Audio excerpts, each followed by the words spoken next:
I played Metal Gear Survive.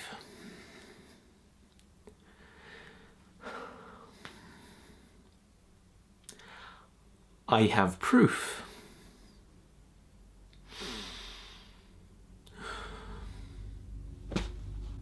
Be sure to eat or drink when you become hungry or thirsty. Pay attention to your fluid intake.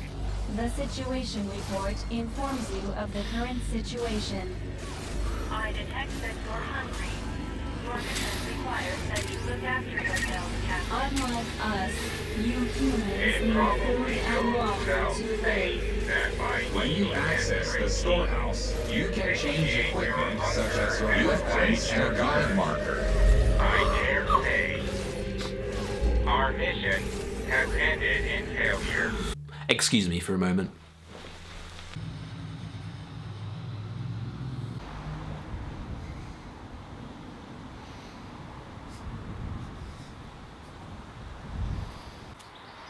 The dust is a mist-like substance made up of micro-sized particles of unknown composition.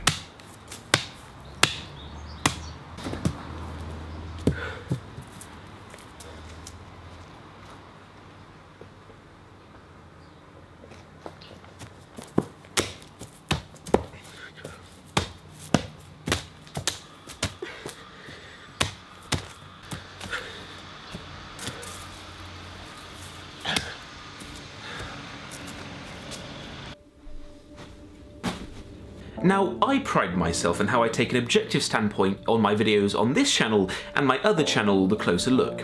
I like to take a step back, put my opinions to one side and tackle a topic in fair, unbiased review. However, this video will not be that, in case that opening didn't give it away. But before we go underway, allow me to explain why. Me playing 19 hours of this game for research for this video genuinely sent me into a depressive state. And that isn't a joke for this video, that really happened. Playing that much of this game has had a very real effect on my happiness and sense of self-worth over the past few weeks, and if after uploading this video, a madman holds a gun to my head and demands I play Metal Gear Survive again, or I get shot, well, he can go ahead and pull the fucking trigger. You can be sure that when I die and go to hell, the devil will welcome me. Not with an Iron Maiden or some fancy torture device, but he will beckon me over to load up this monstrosity of a game. I've been an avid gamer since I was 6 years old, and in my time I must have played over 200 games, most of which AAA, some of which indie, but included in those are No Man's Sky, Aliens, Colonial Marines, and Mass Effect Andromeda, and I can say without a shadow of a doubt that Metal Gear Survive is the worst game I have ever had the misfortune of playing, and it's not just by a nose, it is the worst by a long way. The fact this game is as bad as it is would make me laugh out loud if it weren't so cripplingly depressing. Now, I've played a lot of bad games for this channel, such as Mass Effect Andromeda for my video The Day Mass Effect Died.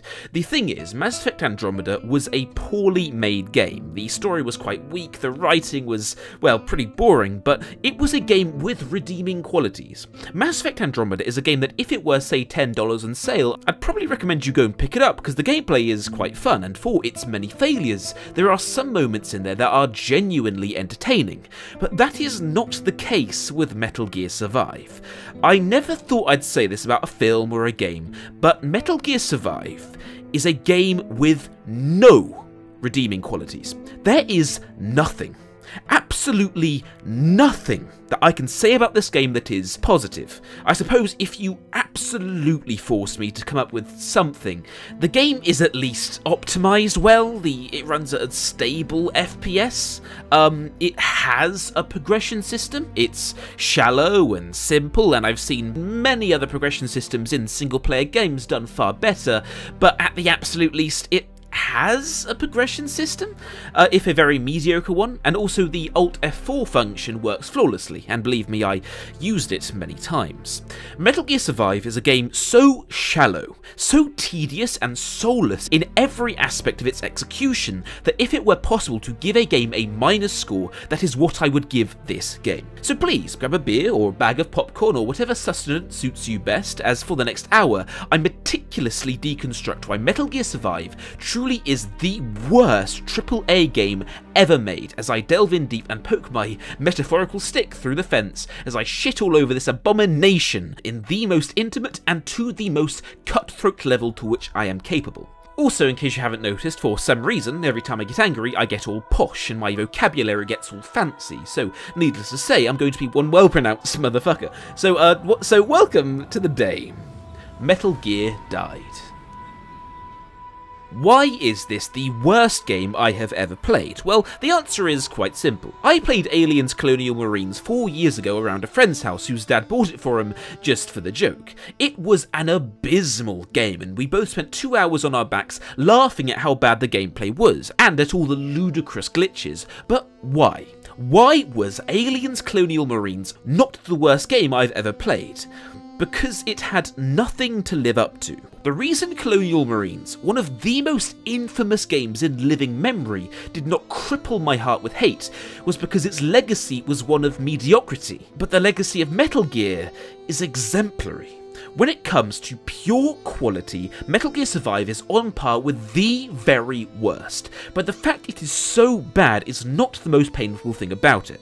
No, the most painful thing about this game is that its predecessors were so good. To summarise this all in one sentence, I leave the floor to my good friend Bane from The Dark Knight Rises. I learned here that there can be no true despair without hope. There is no true despair without hope. Never in all my life have I understood those words better than the day I loaded up Metal Gear Survive for the first time. I loved Metal Gear 5. It truly is my favourite open world game of all time, and I know for a fact that in 5 years' time I'm still going to be playing it. The fact the Metal Gear series, one that I greatly enjoyed, has gone from being one of the best in the industry to something of such high regard to just being something that is nothing more than a joke is soul-crushing. And because of that, this game did to me what no other game has ever done before. It affected me on a profound psychological level. This isn't a joke. This is not hyperbole or a lie made to make this video more funny or persuasive. Me playing this game genuinely sent me into depression. Playing this game has greatly lowered my level of happiness over the past few weeks, to the point that I right now thoroughly regret taking this project on, because of the damage it's done to my mental well-being. In fact, every single time I finished a play session of this game, I went downstairs to see my family, and they pointed out to me that I looked like shit, and they asked me what was wrong. In fact, the second time I came down, my mum sat me down for a long chat, and asked me in a very serious voice if I was taking any drugs. Okay, I love you, Mum, but you can be such a mum sometimes. But no, there is no room for comedy here. So how did Metal Gear die? For those of you who don't know, here's a brief summary to catch you up to speed. The Metal Gear series, published and developed by Konami, was created by legendary developer Hideo Kojima back in 1987. Ever since, Kojima has been the mastermind of the Metal Gear series, developing not all but many of the Metal Gear games, with all his work culminating in the 2015 masterpiece that was Metal Gear Solid 5: The Phantom Pain, which was received to critical acclaim and almost universally loved across the entire gaming community. Unfortunately, Kojima was promptly fired for doing such a good job, and now he's working with Sony on the brand new title Death Stranding, which looks in traditional Kojima style, a confusing mess that makes no sense at all. Nobody, aside Kojima, probably not even the developers working on it themselves, understand what the game is actually about, and needless to say, in whatever year it is finally released, it will be Game of the Year, will receive 10 out of 10 reviews, and will be showered in awards from every corner of the globe. However, I realise that little segue has probably made you quite happy, because for a few brief moments you forgot that Metal Gear Survive is actually a thing that exists, so allow me to bring you plummeting back down to reality. All of this left Konami in the position where the world was their oyster, as they had full ownership and control of the Metal Gear franchise, what was quite arguably one of the most beloved and popular gaming franchises ever created. So, now that Konami had gotten rid of that pesky Kojima with his oh-so-fancy, universally beloved all around the industry, all around the world video games, now they had gotten rid of him, Konami could finally spread its wings to take flight and truly make the great Metal Gear game they had always wanted to make. Unfortunately, when Konami finally reclaimed their wings and then total control of the franchise, they didn't soar, so much as didn't understand basic aerodynamics, fell like a fucking brick, and splashed down face first in a pond somewhere in the middle of Essex. In layman's terms, they could have done anything they wanted and made a truly fantastic game, and they screwed it up in the worst way they could by releasing Metal Gear Survive. This all comes back to the reason I hate this game, because of the tragic irony of it. Konami created this game as a quick cash grab for no other reason than because they wanted their wallets to be a little thicker. However, their best laid plans went quite astray, fired back in their faces and achieved the exact opposite, much to the gaming community's satisfaction. It was painfully obvious that this whole game was nothing more than a quick cash grab, which in all probability earned Konami a profit at the end of the day, if a very costly one. A huge amount of assets, from gameplay mechanics, gun models, to whole areas of the map, to the game engine itself, were copied and pasted straight over from Metal Gear 5, to the point that this game has more things copied over from the prior game than it does original things created for it, which when you stop to think about it is really quite sad.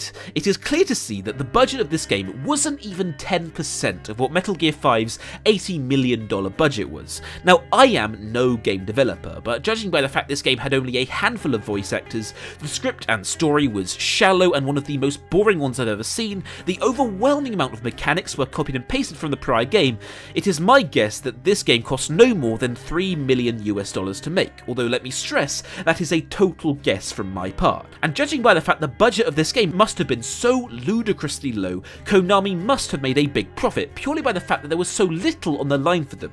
This whole game just feels cheap. It plays cheap. The story is cheap, the cinematics feel cheap, and how do they feel cheap? Well, we'll get to that later. What is the real kick in the balls is that Konami had the ability to make an insanely good Metal Gear Solid 6. What they should have done was take the Fox engine they used for 5, just tweak it a little bit, and since they weren't starting from scratch as they had the resources made by the prior game with a budget of half of what 5's was, let's say 40 million, which is a very reasonable budget for a game, they could have made the story for 6 even longer, the scope of the game even bigger, they could have hired on some famous actors, hired a really good team of writers, had even more guns and features and maps, and if they made that Metal Gear 6 as a direct sequel to 5 with a gripping story, they could have quite easily made more money than the prior game earned in all likelihood. The really ironic thing is that Konami made Survive for a quick cash grab, which not only killed its biggest cash cow, that is the Metal Gear franchise, but it killed its own reputation as a game publisher, to the point that Konami is now thought of by many as one of the worst gaming companies out there, and has been dubbed by some as the EA of the East, which is really not a title that you want. I like to think of Metal Gear Survive as when a female YouTuber who one day decides to start a convention that they will know will be a total failure before it begins. Yes, they will make a bunch of money in the short term, but in the long term, because she sold out her soul and destroyed her reputation, she will have actually lost money in the long run, which is exactly what's happened to Konami. Now, so far, everything I've talked about has been on the macro level, so let's get into the nitty-gritty. Why specifically is this game so bad? Well, before I break it down, I want to play this clip I recorded, which in my opinion summarises quite beautifully what it feels like to play this game.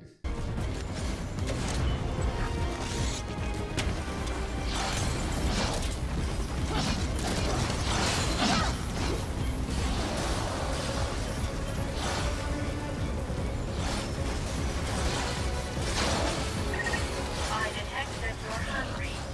Your mission requires that you look after yourself, Captain.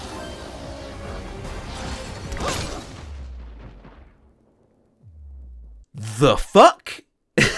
Let's recap that one, shall we? So I throw a Molotov a fair distance away, about 2 meters on the other side of the fence. The flames never actually touch my leg, it just sort of leaps half a meter and then sets me on fire, engulfing my entire body in flame immediately. At this point there is nothing to do but sit back and twiddle my thumbs as my character burns to death, even though before I catched on fire my HP was 70% full. All the while the AI is screaming into my ear that I need to eat my 5 a day.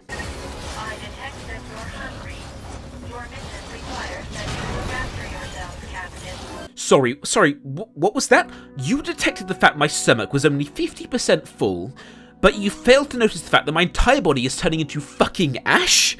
But yes, no, that makes perfect sense. This clip very accurately depicts how bad this game is. What really is quite irritating specifically about these Molotovs is how they are default bound to the E key on PC, although I imagine for console players that isn't really a problem. Now in theory, binding instant kill grenades to the E key doesn't sound like too bad of an idea, but in practice it doesn't pan out very well, because in 90% of all games, the E key is the button you use to interact with things that are directly in front of your face. So very often while interacting with things, my muscle memory kicked in, as it does for many people. I hit the E key and then engulfed myself in flames, and most of the time burned to death. It's worth noting that this game punishes a simple misclick when the player is strolling around with no danger in sight, with either taking away 90% of your health or just straight up killing you. And considering how you are so very rarely at full HP in this game, it will end up killing you most of the time. Now, I appreciate that you have the ability to rebind the grenade hotkey, but that is not a counter-argument, because the Molotov mechanic is still broken, and you could be sure that if the people developing this game did their job right, that this grenade hotkey, which instantly kills you, would be on G or somewhere less intrusive. Why? Because a good developer, for example Kojima, actually pays attention to making the game streamlined and intuitive for the player.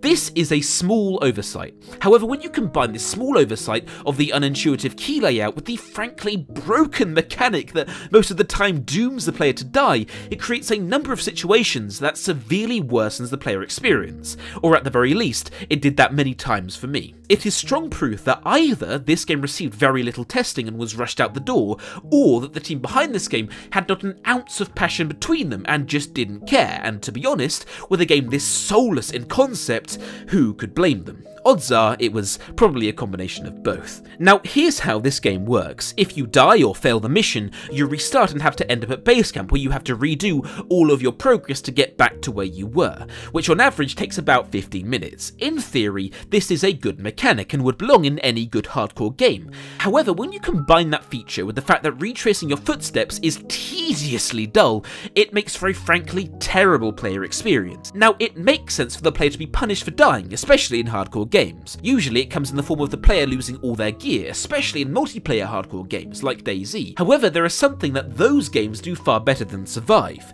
When you die and lose your gear in a well done hardcore game, such as Arma 2 DayZ, working back to where you were and gathering up all your gear is genuinely fun.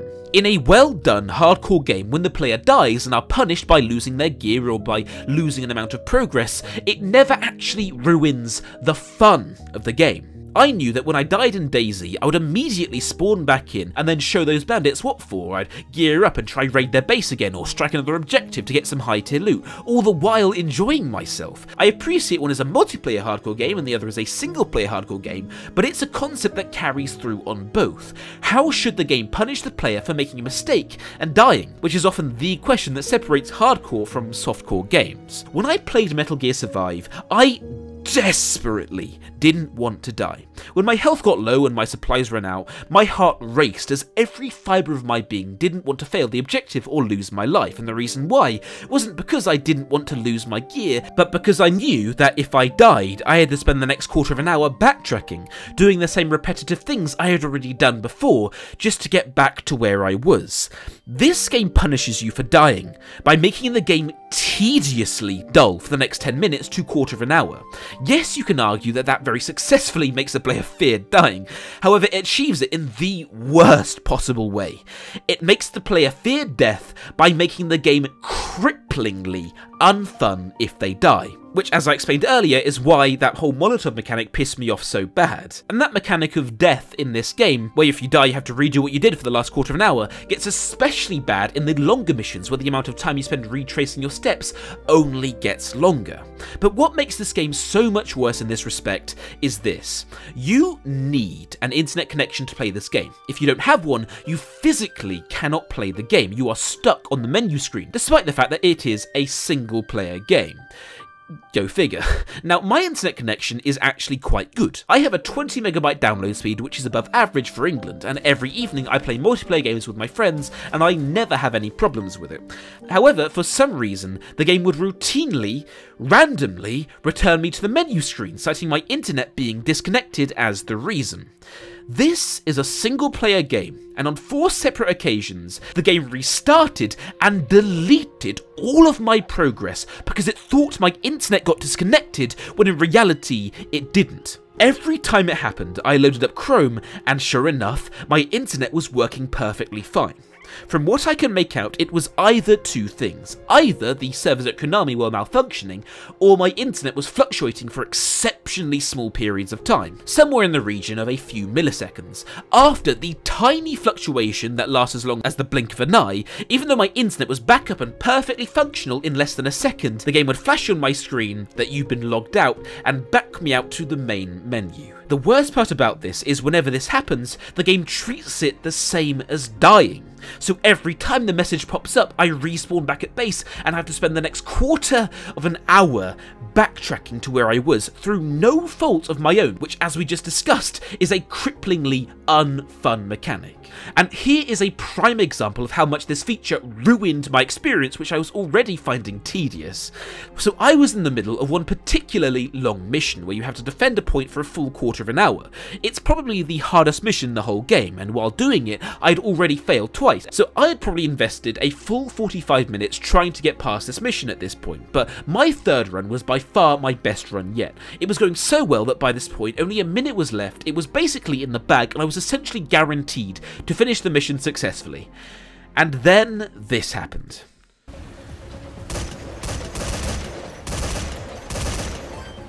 What? What? No. No. You're fucking serious. It's been fucking half an hour, dude. Fucking half an hour, my life just... No. This can't be right. It's got to be glitch or something, man. I just can't.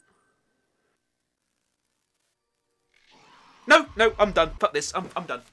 I'm done. I had grinded hard to get past one of the hardest missions in the game, and just before I had achieved my hard-earned victory, the game brought me back to the menu screen citing my internet being disconnected, when in fact it was perfectly fine. And I had to restart not just the entire mission, but also all the side missions and prep I had done before it. If you pick up this game, be warned that it will periodically delete the last quarter hour or more of your progress for no reason. I would say it would only happen if your internet goes down, but I really can't because every time I talk to my brother playing online games in the next room, and he told me his internet was working perfectly fine. This is a single player game, which deletes your progress if your internet fluctuates for a single microsecond. I fully realise there are a depressing number of people who enjoyed this game. However, there is nothing anyone can say that can excuse that. That right there is irrefutable proof that the dev team did not do their jobs right, because if they did, this wouldn't be a thing. This again is even further proof that this game was underbaked, as it seems to be yet another game-breaking issue that nobody in the dev team realised might happen. And to the minority of people in the comments who, in response to me criticising the poorly done Molotov mechanics and other death mechanics, I imagine you're saying something along the lines of, well, maybe you should just get good. And to those people I must say, bravo! What an original and creative comment. Thou truly art the pinnacle of creative wit. But no, to those people, my response is this game is actually quite easy. In 19 hours of gameplay, I think I died about 8 or 9 times, although mostly from my own hand and from my own Molotovs. Your boy Rusky's clumsy. He makes no allusions to the contrary. But this game is hard. It's just a very special kind of hard. It's not like Dark Souls. Dark Souls is a very well-made game, and it's a very hard game, but it's fun hard. There is actual satisfaction when you best a foe or beat a boss. But no, Metal Gear Survive is not that kind of hard. Rather, it is the exact opposite. Playing Dark Souls is like having the challenging job of your dreams. You're mentally stretched all the time, and it's a hard job, but it's also rewarding and satisfying. But Metal Gear Survive is the same kind of hard as is working at Domino's Pizza for the next decade of your life. You can do it, you can master the job in no time, but after half an hour into your first shift, after you've shoveled your 20th pizza into the oven, something happens to you. You feel deep down in your gut a sense of crippling regret that you ever started working at Domino's, that you ever started playing Metal Gear Survive, and you can do it easily. You can switch your brain off because you're not going to need it as you just mindlessly prod the zombies again and again like a curious child poking a dead frog, but bit by bit you feel your soul die. Just that little bit more each and every time you prod that stick, each and every time you shovel a pizza into that oven. Playing Metal Gear Survive is as hard as having a career at Domino's is hard. It's not taxing up here, it's taxing down here. So I hope that addresses that side of the argument. I realise that so far we've only looked at how bad Metal Gear Survive is, so for the next segment, let's talk about the previous Metal Gear games and why this game fails to live up to the mark. Now, as a quick disclaimer, I do not own a PlayStation, and I have only ever played Metal Gear 5 and Ground Zeroes, so just so we're in the clear, for the next bit I'm only going to talk about Metal Gear 5, as that's the only game I have extensive experience with. So why was Metal Gear 5 a masterpiece of game design? There are several reasons, but I think the biggest is the sandbox gameplay, and that when attacking any objective, you can do it from a wide variety of ways, to the point that the most limiting factor is not the game, but it's really your own imagination.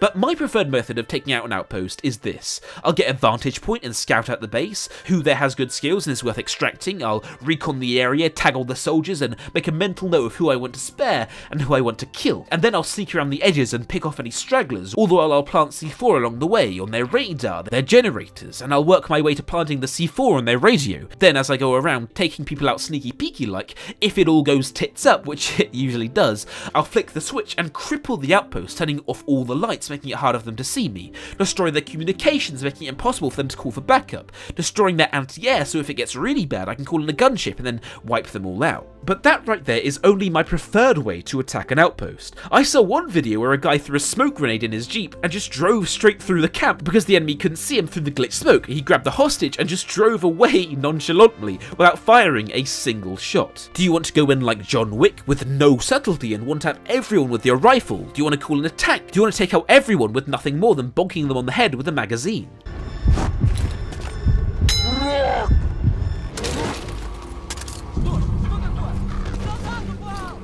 Do you want to pick a hill far away and snipe everyone?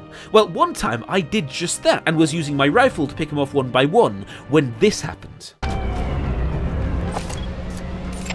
Analysis complete. Analysis complete.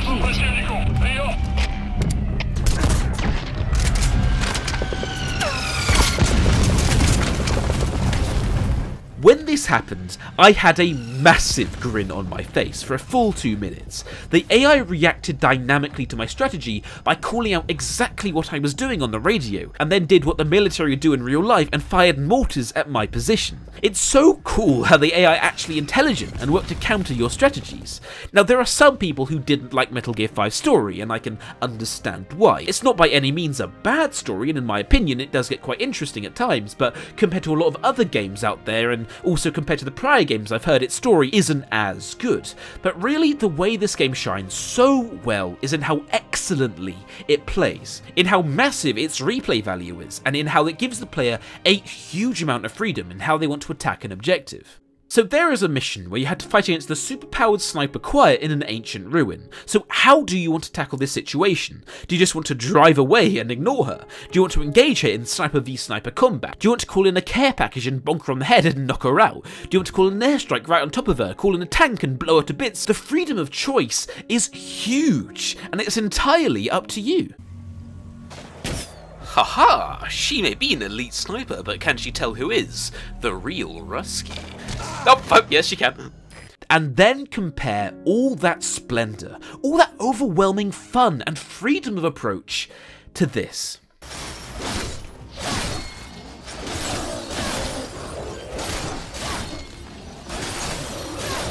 This right here is the entire game. There is no strategy more effective than just plopping up a fence and stabbing it again and again and again.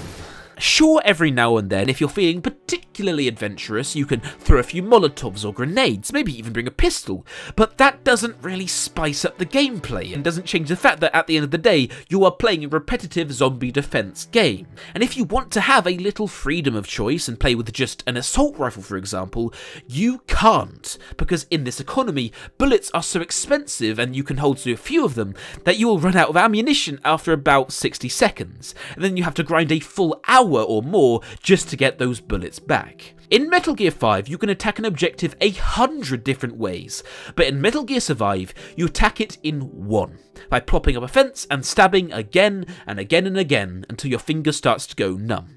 This game has no human enemies. Every single enemy you fight is a mindless zombie that, to be fair, do have about 4 variations, which does kind of provide a little variety in the gameplay, but with the exception of one single boss fight that isn't even that well done, they are the only enemy you fight, and they get stale quickly. And it also begs the question, and it is a really good question, why didn't they have a bunch of missions where you raid other survivors' bases, fight other people and steal their supplies, or rescue your kidnapped men from the bandits or some such? And implementing that would have required almost no work. The overwhelming amount of the stuff they would need to make that feature already existed in the game engine they were using. Most of the work had already been done for them. If they added a bunch of main missions and side quests where you had to fight against human enemies who are intelligent and use guns and adapt your strategies where they can climb over your fences and react dynamically to what you do, that would have dramatically improved the fun of the combat in this game. And simply by adding in just that feature of having rival survivor AA camps where you can attack it, that would have made this game so much more fun. Imagine aggroing a whole horde of zombies, then intentionally leading them to one of the survivor camps, causing them all to lose their minds as they panic to try and fight back the horde, and then you use that distraction to either kill all of them, or just sneak in, grab all their food and ammo and just sneak out without actually killing anyone. And then you could take that rival survivor mechanic and take it even further. How about rival survivors go on raiding parties and attack you and you have to defend your base? How about when roaming the wasteland you stumble across AI survivors who are trying to get the same loot you are, and you have to fight them for it? Why didn't they have those features in Metal Gear Survive? They would have turned the gameplay from being mundane and repetitive to being genuinely fun and challenging. The answer cannot be a lack of resources, because they already had the resources. They already had the well-made human AI that, sure, they would need to make a few tweaks to, but really, the only reason I can think of as to why this game didn't have those features is the fact that the developers working on this game had such little passion for the project that their imaginations had been utterly numbed, preventing them from realising that kick-ass game mechanic that would have made the game genuinely fun, all the while not even being that hard to add in the relative scheme of things. That's the problem with this game, because in every corner you can see it was cut. In every aspect you just get this sense that there is no passion put into it. There was no vision, and it just feels like the game was made on a shoestring budget. And that brings us to the core concept of the game. The idea that they made a Metal Gear game, a series renowned for being about political espionage, a zombie game. Even Kojima himself criticized it. 僕の中ではですよ、これ僕の中ですよ。メタルっていうのは、ポリティカルフィクションであり、エスピオナージものなんで、ね、ゾンビなんか出るわけないじゃないですか。 So I think that now is a great time to move on to yet another aspect of this game that is unforgivably poor. The narrative. Now, if there is something I've come to learn about telling a good story in an open world game, it is very different to telling a good story in a book or a movie. The reason why is a movie is simpler. With a movie or a novel, the only thing you need to worry about is crafting an interesting story, but with a game, especially an open world one, you need to tell that great story, and also weave it in seamlessly with various missions to allow for fun, variety-filled gameplay. And in that respect, Metal Gear Survive fails totally. In The Phantom Pain, I won't pretend the story was perfect, because it wasn't, but in this respect, I think it did quite a good job for the most part. At the start of the game, each mission you go on seems like you're just doing random missions, like a mercenary. People are hiring you to extract a hostage, or kill a commander, or destroy a convoy, but then the narrative starts to weave into it little by little, and these various mysteries crop up that keep you actually wanting to play the next mission to see those mysteries solved. For example, in one mission, you have to rescue a hostage and you're told that the client is his father who wants him to come home. But then you rescue him and you interrogate him and you realise that his father died years ago, along with the rest of his village in a mysterious plague, which plays a big part in the story later on. And then you suspect that the client, whoever they are, wants you to rescue the guy so they can then kill him because he's a loose end and he knows too much. Now that's just a tiny example in one of the earlier missions, and it's not something I would even call expertly done, but a well-told gaming narrative weaves into the missions where, if it's done right, each and every mission you go on furthers the plot along just that little bit more and all the while delivers fun gameplay. In that respect, Metal Gear 5 doesn't do a half-bad job, but where Metal Gear 5 does an okay job, Metal Gear Survive totally fails, and I am talking totally fails. So I don't want to spoil the plot for Metal Gear 5 because it does have quite a few interesting twists and turns, but I am content with spoiling the plot for Metal Gear Survive because it's so weak. Calling it a plot is an insult to the entire filmmaking industry. So here's the entire plot for Metal Gear Survive. You're transported to a parallel dimension, and your mission is to get back to your own world and to destroy the big bad monster, the Lord of Dust. In the end, you don't escape, but you do kill the Lord of Dust. That's it. That is the whole story to this quote-unquote AAA game, which in itself is really simple. But that being said, a game having a weak storyline isn't necessarily a death sentence, as long as the gameplay is fun and filled with variety. It's something that can be overlooked, and it still can be a good game with a weak story. But that is not Metal Gear Survive, because it uses that weak narrative to make you do either the same repetitive fetch quest where you go somewhere, extract either information or a person or an object, or the second type of mission where you just defend something for an amount of time. That is the game. Every single mission, with the one exception of the boss fight halfway through, is some variation of what I just described, and it gets old really fast. In fact, the very thing that made me quit the game in the end and refuse to carry on was when yet again they forced yet another quest to defend something for 10 minutes down my throat, and I had just had enough. From the data you just obtained, I've identified the location of a singularity. All right, Captain. Head for the singularity and transport the wormhole digger. According to our projections, you'll be able to acquire from it the iris energy needed to return home. No, I'm done. I'm not playing this anymore. I'm just done. I'm not playing this game anymore. The reason I quit was because that mission, the one where you defend the wormhole transporter while zombies attack, is the exact same mission the game had already made me do an exhausting amount of times before. And I never played that mission, but I knew exactly how it was gonna pan out. Defend something for 10 minutes in waves by stabbing zombies through a fence.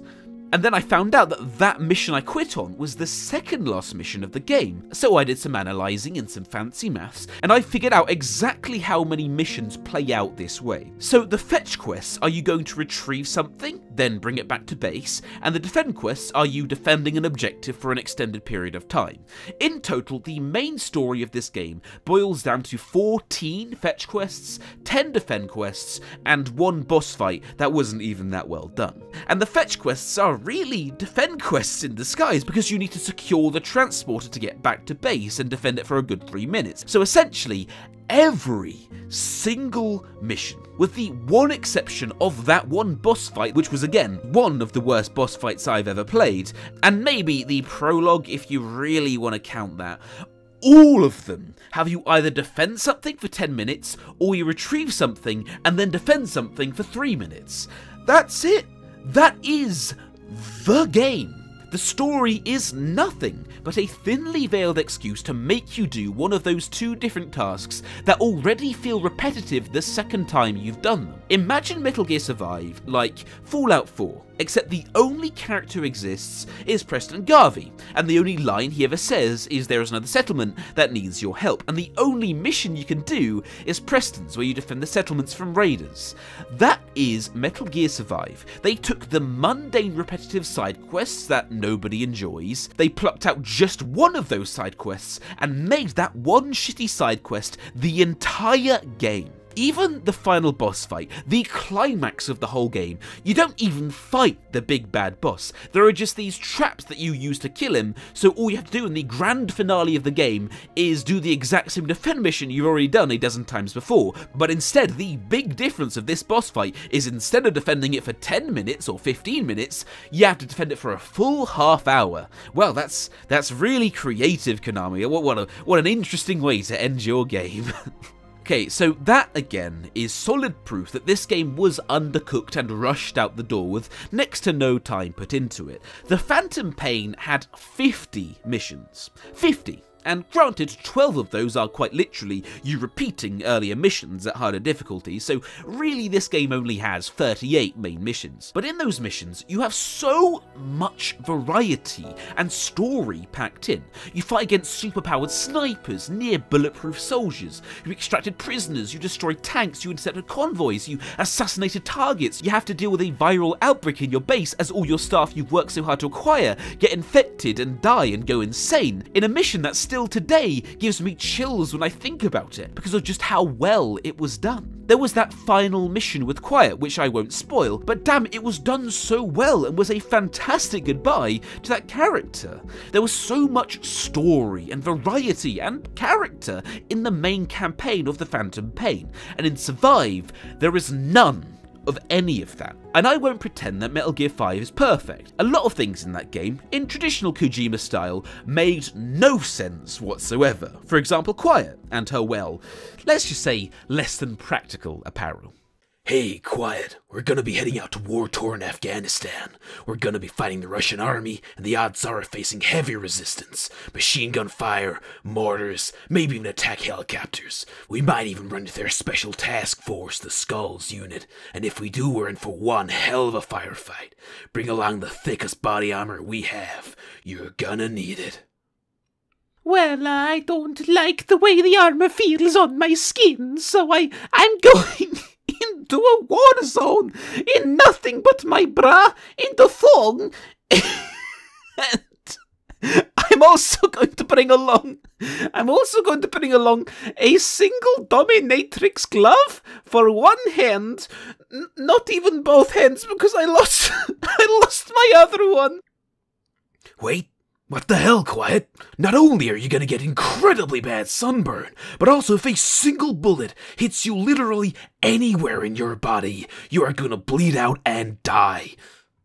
Well, at least my legs will be fine. Why? What leg arm are you gonna bring along? I'm bringing along my month-old tights that have a dozen massive tears in them. I can't even find fresh ones. Can't even find fresh ones. I'm dying. Oh, I'm dying. There's something that is always telling as to how much love a developer has put into their game, and those are the details. This may sound a little odd, but from what I've seen, the more a person loves their project, the more attention they pay to the little details, and Metal Gear 5 was oozing with little details. There are a ludicrous amount of tidbits and little things you can do that are easy to miss. For example, you can fire a tranquilizer into Ocelot's face, and he says this. That won't work on me. I've had drug resistance training. If you sneak around the base, you can eavesdrop on your soldiers as they talk to each other, revealing backstory on how Big Boss got his name and a bunch of other stories. That is a really clever way of delivering exposition. Have it so characters in world, when they think that you're not listening, are talking about you. Did you know that if you throw magazines into people's heads, it actually knocks them out and is an alternative to using a tranquilizer? I only found that one out a few weeks ago. I'm sure you know that you can make your horse defecate, but did you know that if you do it in the middle of the road and a car hits the poo, it will then send them careening off and make them crash, and there's a genuine strategy you can use to take out convoys. In Mother Base, there are warning signs for falling boxes, but did you know if you stand there for too long, a box falls on your head, knocking you out? Quiet is a sniper who wears literally nothing but a bra, but did you know if you shoot a tranquilizer round in each corner of her cell, her bra disappears, and then you can take her on missions without any clothes, and then she gets on her knees in the helicopter and Okay, maybe that last one may or may not have been a joke, but Metal Gear 5 was oozing with thousands of little details where you can play for hundreds of hours and miss most of them. They made the game feel vibrant, and every time you discovered one of those little details by pure chance, it was always a pleasant surprise. But in Metal Gear Survive, there are no details. By that I mean all those little things like interesting character conversations, funny ways characters react to your actions, fun little mechanics that bring a smile to your face every time you use them and bring the world to life. All of that is totally missing in Metal Gear Survive. There are no little details. There are no funny conversations characters have behind your back. None. And it makes the world feel dead. Truly barren and featureless. It makes the characters feel like nothing more than just 3D models, like husks that are only alive when there's a cutscene going on. So I'm not a game designer, but I am a writer, and my debut sci-fi novel is going to come out later this year, so when you see me release it on this channel, be sure to...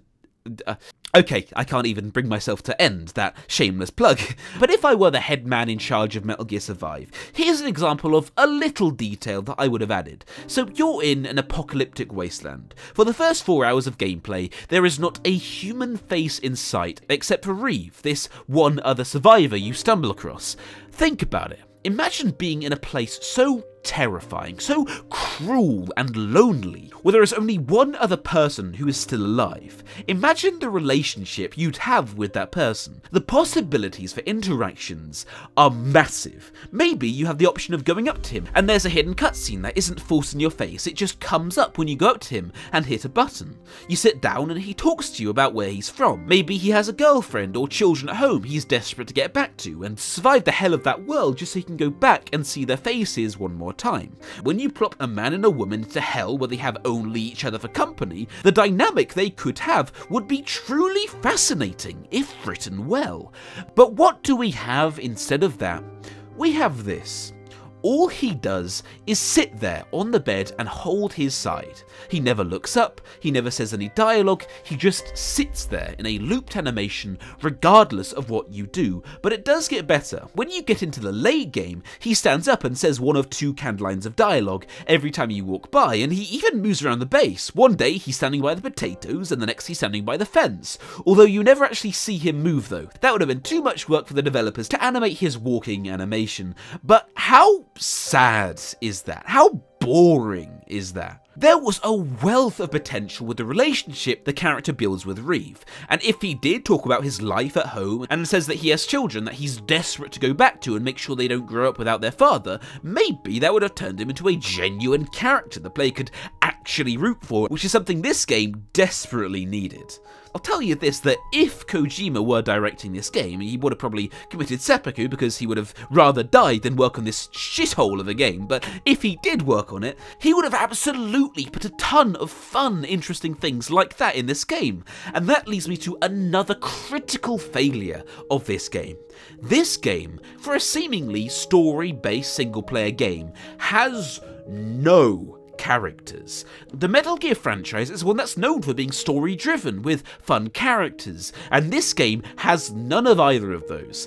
It has a number of NPCs, but none of which are worthy of being called a character, because they all hold the same narrative complexity as the villager NPC in Minecraft. Their personalities are entirely limited to, oh, I'm the klutzy nurse who's naive. I'm the gruff military dude who doesn't give a fuck. I'm a silent protagonist. And I'm the one who fills the diversity box. And I'm also the one who'll probably be played by Scarlett Johansson in the movie adaptation.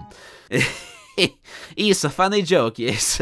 Okay, topical and terrible jokes aside, this game has no characters. They don't say anything funny, they don't have any backstory, they don't have any personality, with the exception of I'm a nurse, I'm a pilot, I'm a policeman, I'm a soldier. I'm disabled. Again, they aren't actually characters. They don't ever do anything to warrant being that. They are just stereotypes that deliver nothing more than expositional dialogue, and they are so boring I totally forgot that a policeman and a soldier are actually also main characters in this game.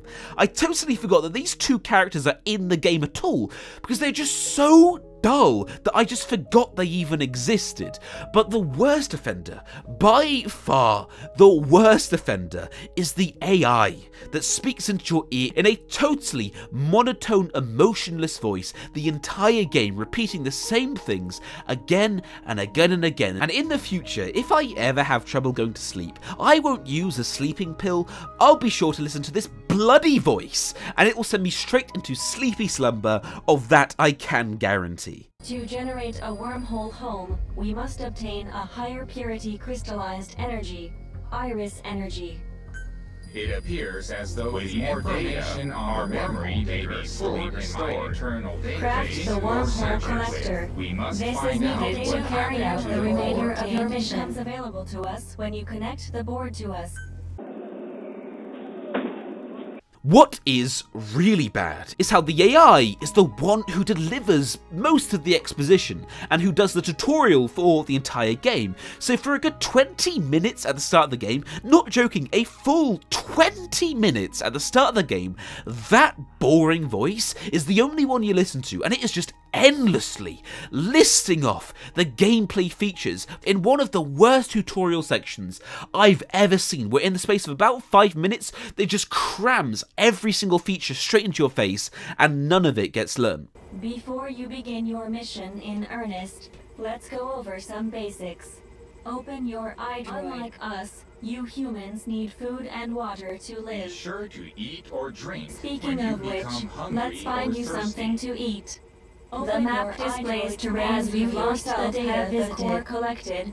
You'll have to map unexplored terrain yourself. However, this does not apply outside of The these situation areas. report There, informs you you'll of the have to current study the lay situation. of the land to figure out At the where moment, you are. you need to secure food Just and like water. this, you can set your destination. Information is added to the report as the situation warrants, so be sure to check it on a regular basis. You've secured food and drink for the time being. Now, let's get back to finding your first mission.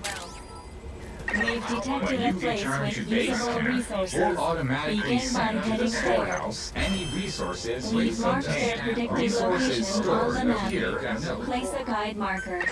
And I've don't detected worry, a new memory you board. can retrieve resources at any time by Sync with me to accessing the update your storehouse. iDroid. We just went over some basics, but this was time well spent. And this game spends a significant chunk of the first half hour of the game not getting the player excited by showing off their exciting first mission. It just does the most boring, uncompelling info dump I've ever seen in a game. And to liken it to something that we can all empathise with, it felt a lot like someone taking a 50-page Wikipedia article, putting it through text-to-speech and doing nothing but just listening to it for a good 20 minutes. That is how this game feels. That is how boring this game is. So at the start of this video, I said that the cutscenes feel cheap. Well, calling them cutscenes is like calling a stick figure drawing by a 3-year-old high art.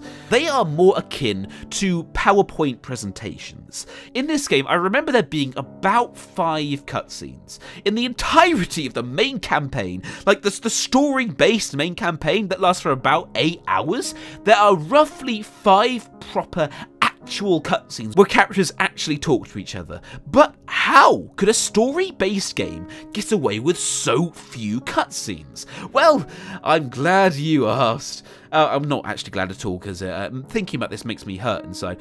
Because instead of cutscenes, this game does this. Maybe being in this crazy-ass place has made him that way. I've been looking for some payback after all the Court did for me. Okay, so I imagine you're completely confused right now. I know I was when I first saw this shit.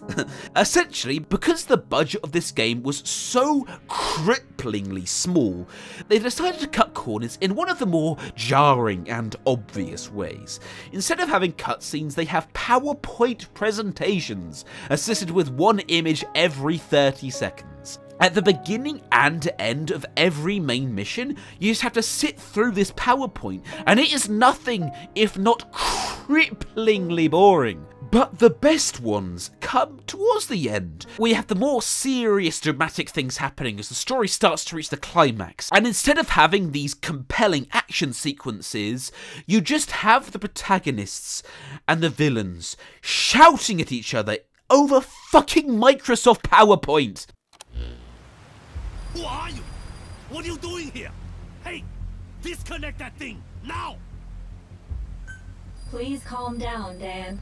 There's a gun pointed at the main character's face, so instead of having a cutscene or, God forbid, a boss fight, the lips were too hard to animate, so they just did a PowerPoint instead. Are you kidding me? In whose world was that a good idea? And then it only gets better. It only gets so much better from here out. Just listen to the end of the PowerPoint. Where is he? Tell me! Damn! I knew they were working with Wanderers! Wanderers, you must engage them. Captain, the discrepancy between Seth and Dan's assertion. And then you spawn back in the game, and Dan is just gone. He just isn't there. They couldn't even animate a 10-second scene where the zombies come in and he runs away. So instead you just spawn back in, and there are 2 zombies, and he's just gone. Like 1 second he's right in front of you, and the next he's just vanished. He's nowhere to be seen. Just vanished like an apparition because it was just too hard to animate. Like... Fuck me. And from there, it only gets worse, because someone betrays your group and then takes the diversity box hostage. So in the climax, one of the most important beats of the story where the villain explains his plan, you don't even get a proper cutscene. Because in the climax, like the climax, the most important beat of the story, you just have this slideshow where the villain explains his plans, accompanied by awfully written dialogue. Now! Screwed us! Seth betrayed us. He's taken Chris hostage. Don't blame yourself, Reeve. You did very well indeed. Bastard!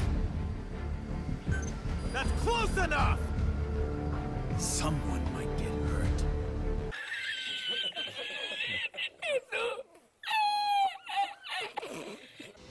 Why the long face, Chris?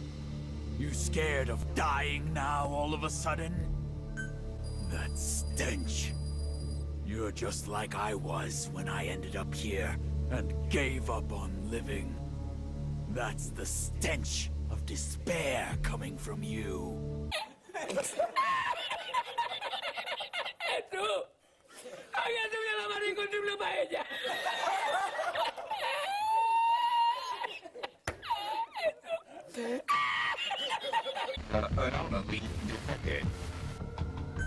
Virgil!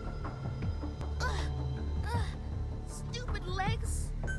Don't you try to move.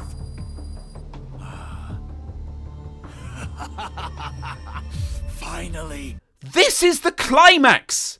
This is supposed to be the most important part of the story, and this is all you can manage. It's just a bunch of average voice actors working with a tremendously below average script. Who thought this was a good idea? Who thought this was a good idea? So, I guess that leads me into another reason why this game made me feel cripplingly depressed. The writing is the worst I have ever seen. The worst I have ever seen. The characters say things that a human being would never say.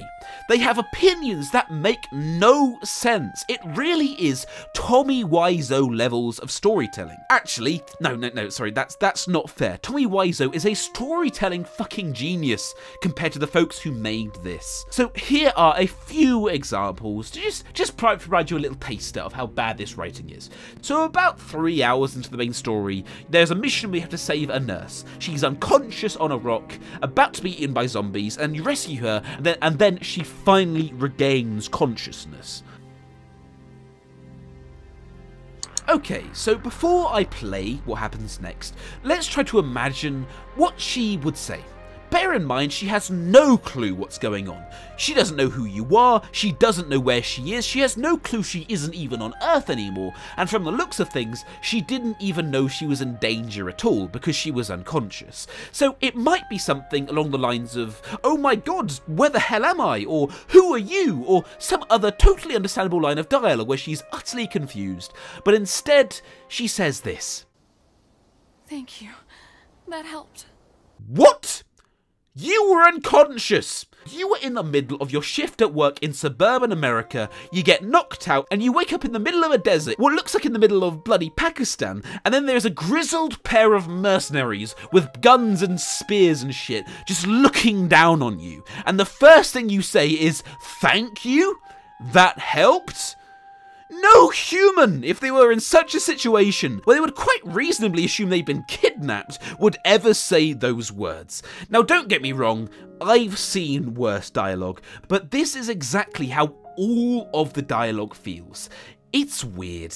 The words and the order they say them are almost in the uncanny valley, where it feels strange, as if the final script was put through Google Translate 2 times and then the actors just read out the lines exactly as they came out. And to be honest, that's probably what happened. The script was written in Japanese, then translated to English. It's like the translator translated word for word, and whenever it sounded off, he just didn't change it. Now, one thing's for sure, whoever wrote the script, English was not their first language, and it really shows. But if you ask me, the problem goes so much deeper than that, because the lines are so flawed on the macro level, it couldn't have been down to translation error. And here's an example. You and Reeve are the only survivors in the world that you're aware of when you see a helicopter come out of a wormhole and then crash about 1 kilometer away from your base. Now, how would a real person react in that kind of survival situation? Imagine you've been stranded on a desert island for a couple days when you see a helicopter fall out the sky and crash on the other end of the island. How would a normal person react? It would be something along the lines of, oh my god, we need to get over there now and see if they're alive and they need our help. Right? I'm not crazy in thinking that's how any rational human would react in that situation. But instead, Reeve reacts by saying this. Captain, go and investigate the... Wait, I'm against that.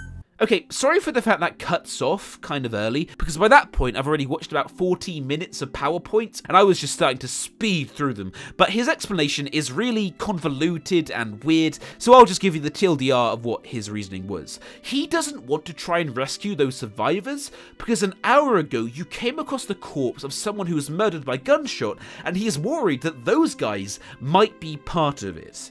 However, those people just arrived, so could not possibly be suspects in that murder that happened quite literally weeks ago. And judging by the fact their rotor is on fucking fire when they emerged from the wormhole, it's a safe bet that they didn't plan on coming through. And if you spend even 1 second thinking about Reeve's logic, his reasoning rapidly falls apart. Now, if he were to instead say, hey, that crash has probably attracted every zombie in a 5-mile radius, if they didn't die in the crash, then they soon will die, and so will you if you go along, I can get behind that. There is a very understandable and reasonable chain of logic for him to come to, but instead he says they should not help them because they might be the murderer who killed that guy, even though it's physically impossible for anyone on that chopper to be one of the murderers. Yeah, that makes no sense whatsoever. This is a survival situation where the more people you have as part of your group, the more likely you are to survive. That is such a strange way to react to that situation. And as another example, the nurse is talking about the infected and saying that, hey, maybe there's a cure. Now, the infected are quite literally missing their entire brains, so I kind of doubt a few antibiotics will make them feel better, but I can kind of get behind her reasoning as she's never actually seen a zombie up close. And then Reeve responds by her pleas to try and find a cure by saying this. Look, your ridiculous theories are an insult to every one of them we've had to put down. Again? What? The way he says it just leaves me scratching my head. She is suggesting that they can find a cure, and he says your ridiculous theories are an insult to each and every one of them we've put down. That doesn't actually make any sense. if a man has cancer and someone speculates how he can be treated, who on earth would respond by saying, hey, stop disrespecting him by trying to help him and save his life? You're really disrespecting his life, you know? If you really respected his life, you'd just let him die without any help. It feels like he's replying to a totally different line of dialogue where she is disrespecting the dead and saying that they were all idiots for getting infected, right? Now what they should have done was spin that instead, so the nurse says, hey, maybe we can cure them, and then Reeve says, no, I refuse to believe that that's a possibility, because if it is true, I couldn't live with the guilt of knowing I killed so many innocent people.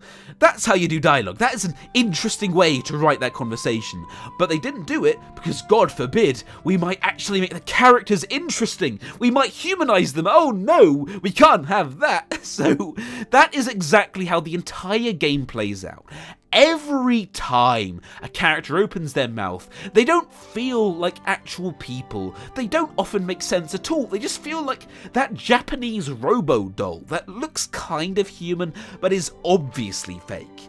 It's like every single character is in the uncanny valley, where they're nearly human but they're just not quite there. Here is how Konami made this game. They stripped away the interesting story and replaced it with something so dull. Calling it a story would be an injustice to the entire film industry. They stripped away the fun progression mechanic of building a large team of staff and unlocking new fun gadgets, and replaced it with a bare bones progression system that is a genuine chore to progress on.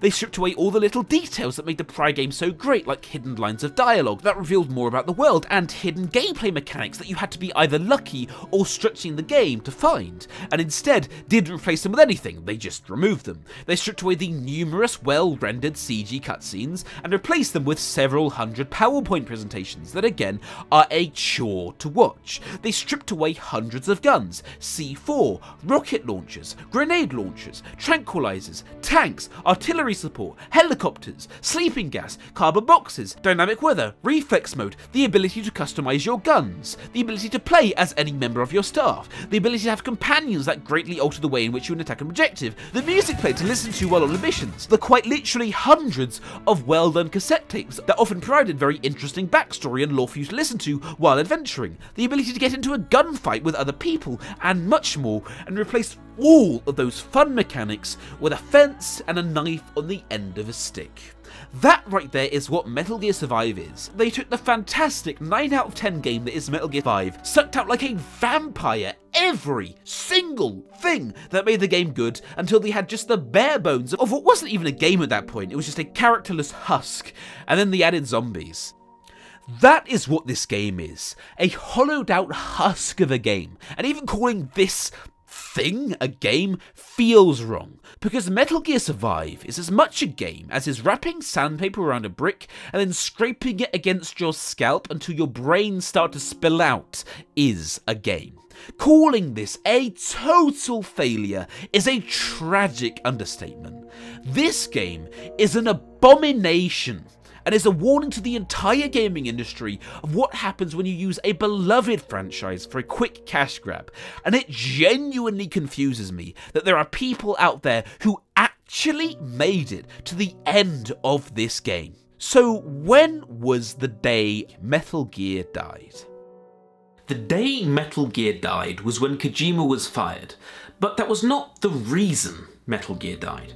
Metal Gear died because the people in charge had no clue what to do with it without Kojima. If another head developer came along who was equally as talented as Kojima and he delivered a quality Metal Gear Solid 6 with a well done storyline, fun gameplay and well done world building, etc, etc, etc, that potential Metal Gear Solid 6 would have sold quite well and would have been received with greatly positive reviews even without Kojima. The loss of the star power of Kojima was a reason why the game sold poorly, but it was not the reason everyone hated it. The people hated this game because both the premise and the execution were piss poor, and they could smell the rotting corpse of the Metal Gear franchise just from the trailer alone. And the people knew full well how bad the game was going to be before the first review even came out. Metal Gear died because Kojima was fired, the next game they made after him was on a soulless premise, and the execution of that game was one of the worst the industry has ever seen. Those three things were like a triple combo in the face of the Metal Gear franchise, where if only one of them happened, then it could have easily survived. But because all three happened simultaneously, it did enough damage to kill the Metal Gear franchise 2 times over. Now on this channel, I make videos where I delve deep into gaming culture and break down my likes and dislikes around this community. So if you enjoyed this video and you enjoyed my other videos and you'd like to support me in making these, then please consider supporting me on Patreon. The link is in the description. Over the past few months, the number of you supporting me has been growing quite steadily, and that is having a very real effect on my life because Patreon is a stable source of income. When you're a YouTuber, like, AdSense is incredibly unreliable, brand deals are incredibly unreliable, but with Patreon, I can count on it, and I know exactly how much money it will bring me each month, which is a massive comfort, and it helps me sleep easy at night, knowing my livelihood and me paying my rent doesn't lie in the hands of some advertiser, but in yours, the community's. And when I see that right now, 110 of you like my content so much that you're supporting me with actual, like, real, proper, like, actual real money, like, that is nothing short of humbling. So if you'd like 1 week early access to all of these videos, access to exclusive polls where I ask you guys what videos you want to see next, and access to our Patreon exclusive Discord where you can talk to and play games with me and the lads, then to get all of that, all you have to do is donate just $1. I don't really believe in price getting things, so if you just donate $1, you get pretty much most of the perks that people support me on Patreon for. All you have to do is click that link in the description and donate literally just the spare change you have. Anyway, thank you so much for watching to the end of this video, and I'll see you guys in the next one.